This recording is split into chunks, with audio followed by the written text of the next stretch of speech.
Hi everybody. I thought I'd do this orientation a little differently. I'm not going to use VoiceThread, but I just wanted to show you some of the things that you will be doing. This week is the first week of a 2-week project for a virtual field trip. Um, Field trips are great to let students experience new places and to see new things, but that's not always possible, right? I mean, field trips even to things nearby, cost money, organization, permission slips, volunteers. It's just complicated, and so that's not always possible. So what teachers normally do is they'll create like a PowerPoint presentation with some images in it, which is good. Uh, but what's nice about Google Earth is you can keep it very, very visual, and there's images in here that you're not going to find in a PowerPoint presentation.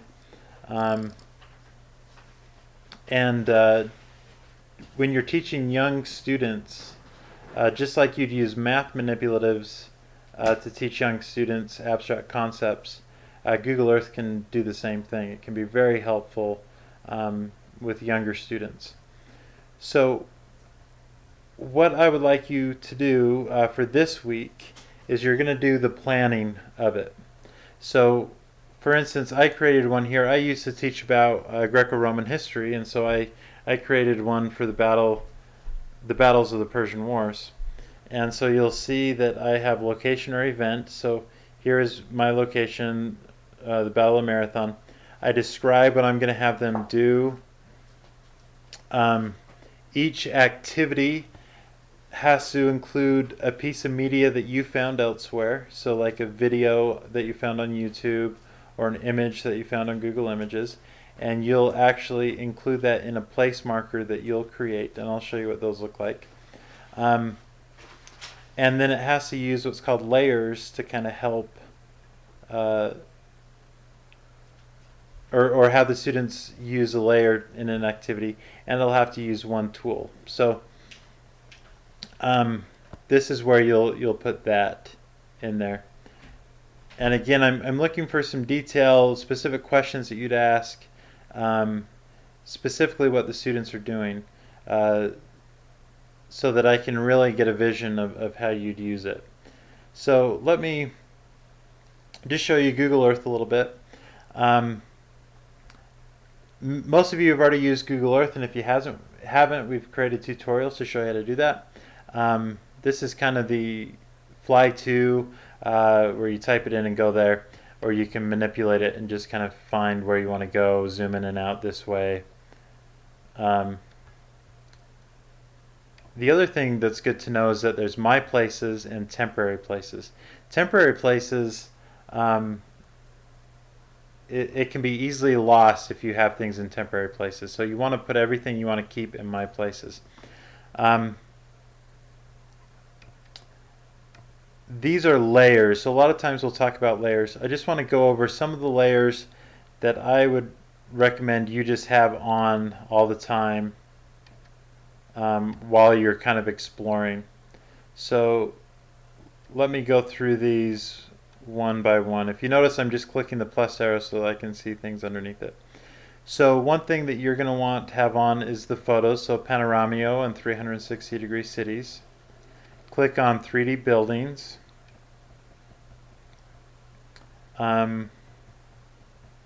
The weather, if I put on clouds, it can get kind of messy, so I normally keep that off unless you really want to use it, and the same thing with radar. So I just keep those off, but I normally keep on conditions and forecast and information if your lesson is going to be weather related or climate related. I click on 360 cities, earthquakes, gigapan photos and gigapixel photos, volcanoes, and webcams. So those that I've just shown you in here, let me show you where I was getting those from. I was getting those from, let's see, so I go to week 5. And it's this table right here. So we've created 1 to 2 minute tutorials on all of those things that I've shown you and more. So this can be very, very helpful to you. Um, Please, I would think it's worth sitting down and just going through these and seeing what you can do with them. So the other things that I kind of wanted to show you, let's say I type in Salt Lake City.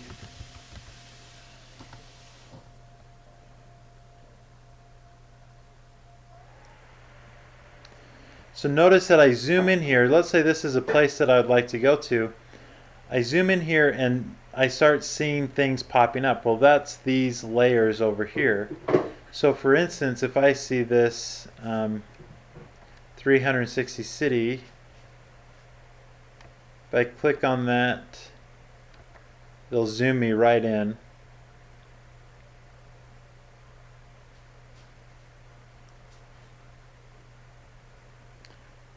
So here we are at this art gallery, and you can kind of scroll around and see what's here, you know. So again, this isn't the same as taking them there, but it's pretty close. I think it's the closest thing that you can get inside your classroom. The other nice thing is that I can kind of zoom in if I like to, just by double clicking certain spots, but I'm going to exit that. But here's what I recommend. Find places where you'd like to go, zoom in, see what's available, see if there's something that you could do a good activity with. One guideline I would say is keep things very visual.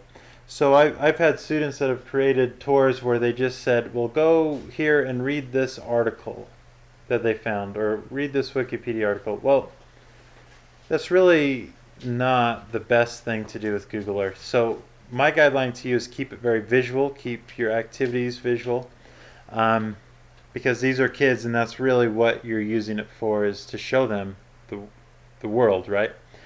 But let's say I find some media that I really like. What I'm going to do, and I recommend you do this as well, excuse me, is I'm going to go to Add Folder. I'm going to just name it. So now that's there. If I find a place I really like, I can do a few things. I can add a place marker right there. So I'm going to name this SLC. I can, if it's not in my folder, I can click and drag it so it's in my folder. And then let's say I really like this picture that I found. I'm going to click on it. Sorry, I'm going to right click it, copy, and put it in my tour. And I can do that with anything, right? So I can right click, copy, and put it in my folder. And that can be really helpful because you might find some great media or some good layers and images that you want to use, and you want to be able to find it later. So I normally do that and just click it in there. The other nice thing about that is when you actually create your tour, you can keep it in your folder and then just have the students click on it over here, and it's a lot easier for them to do that. One other thing that I think might be helpful for me to show you, let's say I really want to show them a location. I think, well, I want to teach about forests, and so I pick forests, and let's say I want to go to Sherwood Forest, and let's just pretend this is it, and I zoom in and nothing's there. There isn't really any media. Well, then I would pick a new place. So this is a different way of thinking about searching. It's not like a Google search where you type in keywords and then see what's there. In Google Earth, you type in key locations or go to key locations and then see what's there. And sometimes your search won't bring up very much stuff. And so if that's the case, pick a new location. So you really need to be flexible. Don't be so rigid in the places that you want to go to. Um, Let me show you one tool that I don't think is in the tutorials. Let's say I want to go to, I think this is Temple Square. Yeah, that's Temple Square. So let me zoom in. Notice that these 3D buildings are popping up.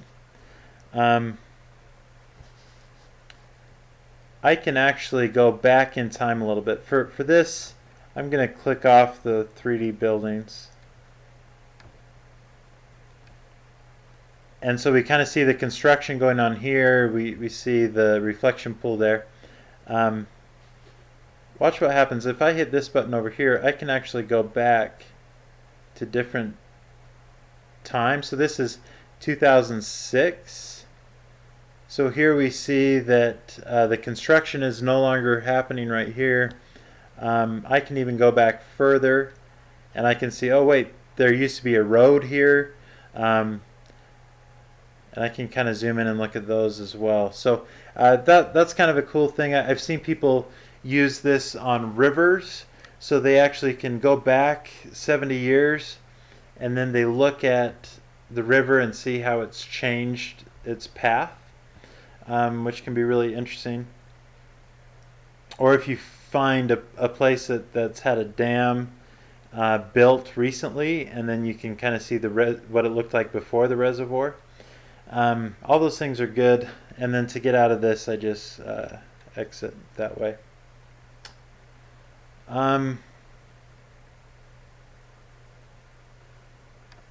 Yeah, I think that's it. Just remember in your planning that you want to have activities that really show the students things and not have them just read things.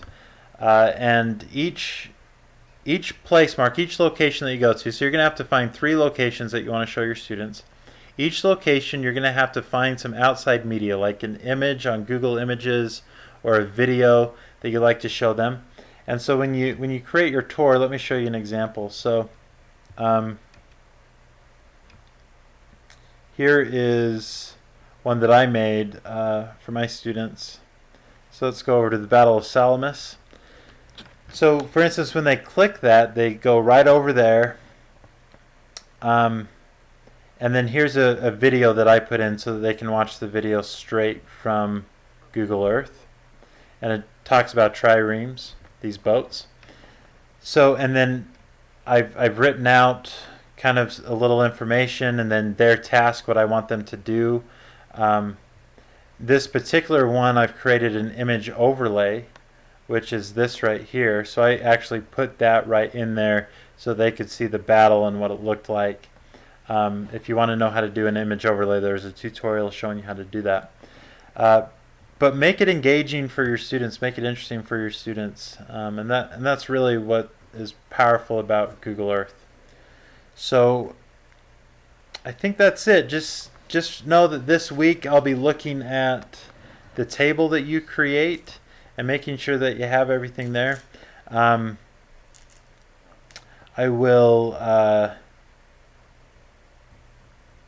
also be giving another kind of lesson next week in class. So if you want to attend next week, I can go over how to make this, how to make your tour. But this week you're just planning and kind of exploring. So yeah, I think that's it. If you have any questions, please let me know.